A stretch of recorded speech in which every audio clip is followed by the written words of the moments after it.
एक गांव में दो दोस्त रहते थे। एक का नाम मोहन और दूसरे का नाम सोहन था। दोनों में बहुत गहरी मित्रता थी। मोहन बहुत ही धार्मिक व्यक्ति था। वह हमेशा भगवान की भक्ति में लीन रहता था, जबकि सोहन बहुत ज़्यादा मेहनती था। एक बार दोनों ने 1 बीघा ज़मीन लेकर उसमें फसल उगाने के बारे में सोचा, जिसके बाद वह एक अच्छा सा घर बनाने के लिए वो उनका सपना था। एक बहुत ही खूबसूरत घर बनाना चाहते और दोनों बहुत ही ज़्यादा मेहनती थे। खूब दिल लगाकर मेहनत किया करते थे। इसके बाद दोनों दोस्तों ने एक खेत खरीद लिया। सोहन दिन रात खेत में मेहनत करता था और मोहन मंदिर में बैठकर फसल अच्छी होने के लिए भगवान से प्रार्थना किया करता था। इसी तरह से समय बीतता गया और कुछ दिन बाद फसल पक गई और काटने लायक हो गई। फसल पकने के बाद उसकी कटाई करके उसे बाजार में जाकर बेच दिया। इसके बाद उन्हें अच्छा पैसा मिला। इस पर सोहन ने कहा कि इसमें से ज़्यादा हिस्सा मेरा है, क्योंकि मैंने दिन रात खेत को खाद और पानी दिया है। इससे अब की बार फसल बहुत अच्छी हुई है। लेकिन यह बात सुनकर मोहन गुस्सा हो जाता है और कहने लगता है कि धन ज़्यादा हिस्सा मुझे मिलना चाहिए, क्योंकि मैंने अपने खेत में अच्छी फसल होने के लिए भगवान से प्रार्थना की है और जब तक भगवान की मर्जी ना हो तब तक ना कोई कुछ कर सकता है।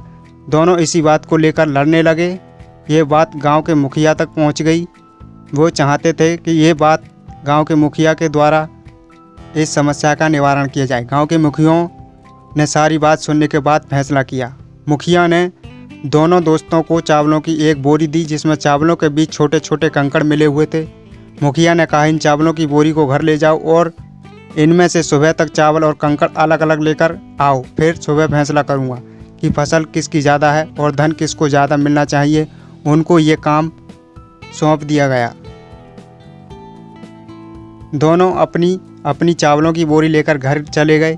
सोहन अपने चावलों की बोरी खोलकर उसमें से कंकड़ अलग अलग करने में लग गया।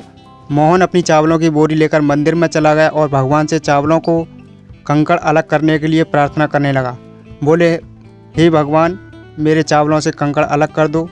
दोनों अगली सुबह मुखिया के पास पहुँचे। सोहन ने तो पूरी रात जाकर चावलों में से एक एक करके सारे कंकड़ अलग कर दिए, लेकिन मोहन भगवान से प्रार्थना करता रहा कि भगवान आप मेरे कंकड़ को अलग कर दो। इस पर मुखिया बहुत खुश हुए और मोहन ने अपनी बोरियां मंदिर में ले जाकर ऐसी मुखिया के सामने रख दी और मुखिया से बोला, आप बोरी को खोलकर देख लीजिए।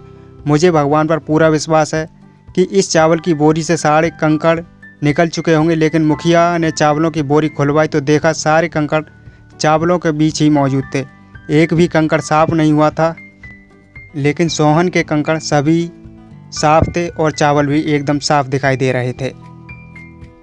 मुखिया ने मोहन को समझाते हुए कहा कि भगवान हमारी मदद जब ही करते हैं, हम अपनी तरफ से मेहनत करते हैं। ये बात समझाते हुए मुखिया ने फसल का ज़्यादा धन सोहन को दिया।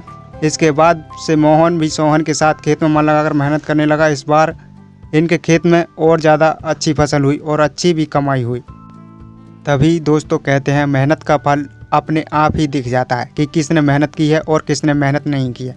अगर दोस्तों आपको कहानी पसंद आई है तो प्लीज़ वीडियो को लाइक कर, चैनल को सब्सक्राइब कर सभी दोस्तों के साथ शेयर करें। धन्यवाद।